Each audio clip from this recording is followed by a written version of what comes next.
Feldway, who has discerned that the energy dwelling within Diablo is that of void, begins to doubt Diablo's sanity. That power is truly capable of destroying the world. You're insane. Kufufufu. I'll take that as the highest compliment. The words he inadvertently blurted out only served to amuse Diablo. This is exactly why this guy is so infuriating, Feldway thought. Since his goal is to destroy the world, Feldway would actually welcome it if Diablo were to lose control of the void. But, still. I can't imagine this guy failing. As much as he hates to admit it, Diablo is truly strong.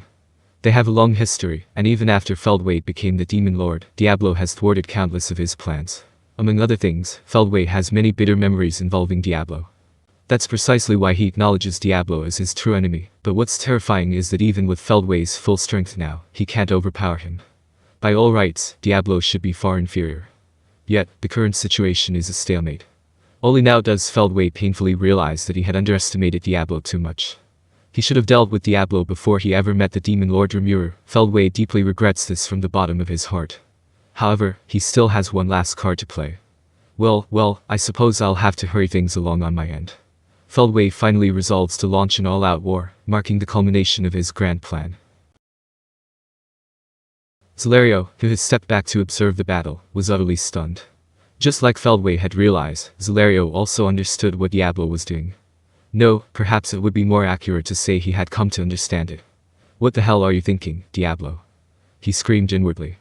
If he could, he would rush into the fight right now and stop Diablo, even if it meant beating him senseless. But doing so would only benefit Feldway, and what frustrated him most was that there was no other way to handle the situation. He had no choice but to leave it be, relying entirely on Diablo. This situation left Zelario feeling utterly helpless. And he wasn't the only one reacting this way. Following Zelario, Sylvia also caught on. Almost simultaneously, Elmesia understood as well. No way. Rimuru, if you don't come back soon, the world might just disappear, you know. Seriously.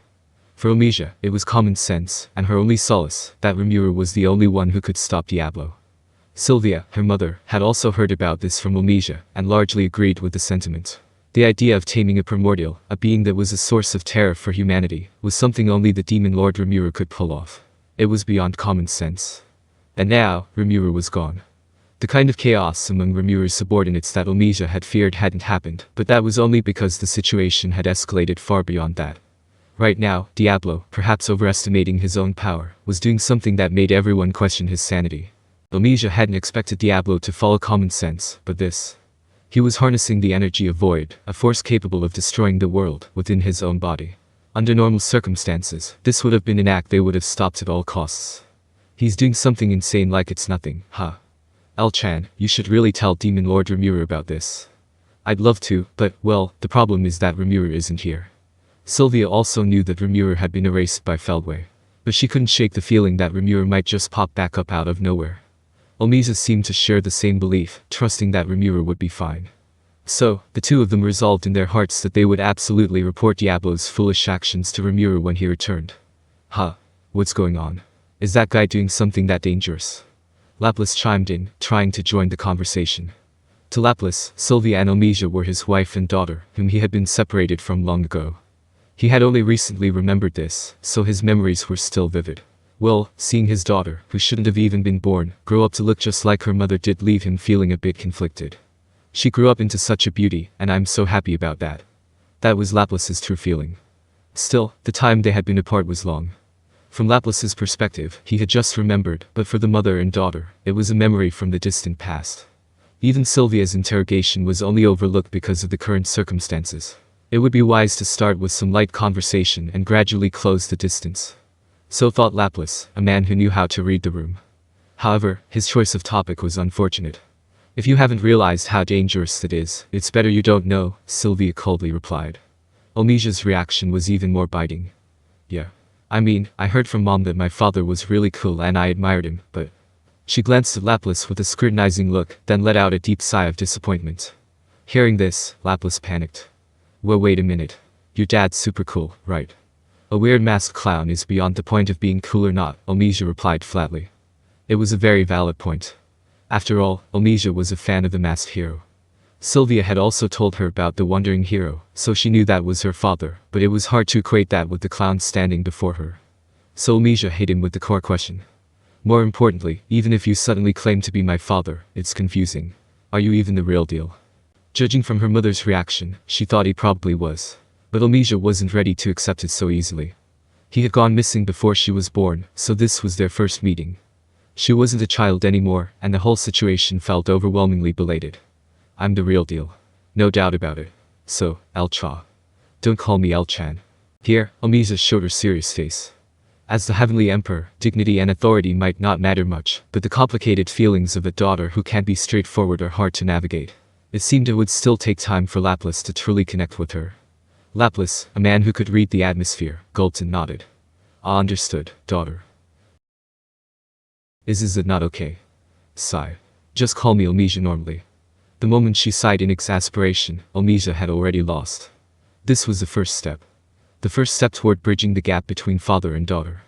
At the very least, Laplace had been granted permission to call her by her name. Here, Kigali interjected to change the flow of the conversation. Well, Laplace's father-daughter drama is important. Could you explain to us what's going on? Indeed. I don't mean to intrude, but if Diablo is engaging in dangerous actions, we need to prepare for the worst-case scenario. Following Kigali, Leon also requested an explanation. Diablo was fighting Feldway on equal footing, but there seemed to be a dangerous secret behind the mechanism of their battle. Kigali and Leon had deduced this after overhearing the conversation between Elmesia and Sylvia. They didn't know what they themselves could do, but they wanted to share information.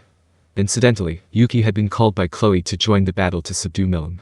He had somehow learned teleportation and was making quite an impact, as expected. This was precisely why Kigali felt she couldn't afford to fall behind. Leon felt the same. The memory of being used by Yuki was still fresh, and it would be a lie to say there was no resentment. However, there were aspects of Yuki's way of life that he couldn't help but resonate with. Leon was prepared to commit any evil deed if it meant finding the girl named Chloe. Yuki, too, had only justified all sorts of wrongdoing to realize his ideals. Then, I have no right to blame him. Leon believed that while resentment was resentment, there were things that should be acknowledged. Whether they could become friends was another matter entirely. Someday, a time may come when they can truly open up to each other. But to keep that possibility alive, they first had to deal with the threat before them. Tell me, is there anything we can do? It was Ilario who answered with certainty. No. A blunt and unyielding response, but one that applied to Ilario himself as well. Well, for now, the best move is to recover our strength, Sylvia said with a nod. Honestly, if Diablo's void goes out of control, the world is done for. So all we can do is pray that Rimuru gets back before that happens. That was Elmesia, grumbling as she spoke. Rimuru, the worst-case scenario you were worried about is actually happening. Primordial Black is going berserk. So like you said, take responsibility and stop it already. That was all Elmesia could hope for. Hearing her words, Laplace, Kigali, and Leon were all left speechless at the same time. The world is going to end. It was said so casually, yet they understood there was no exaggeration in it. That was why they had no words. Wow, that's a big deal. Only Tyr remained unfazed. It wasn't that she didn't grasp the severity of the situation, but rather, she was simply overjoyed that everyone was together again. Clayman and Footman were gone, which was unfortunate, but she intended to do everything she could with those who remained. And then, when I die, I'll brag about it in the afterlife. Thinking this way, Tyr remained optimistic. That energy spread to the others as well. Even if there was nothing they could do right now, there was no need to despair. All they could do was believe in Diablo's victory and pray for the world's survival. But if that failed, well, in that case, I'll just give Rimuru an earful. And so, they reached a conclusion. If the world perished, it would be Rimuru's fault.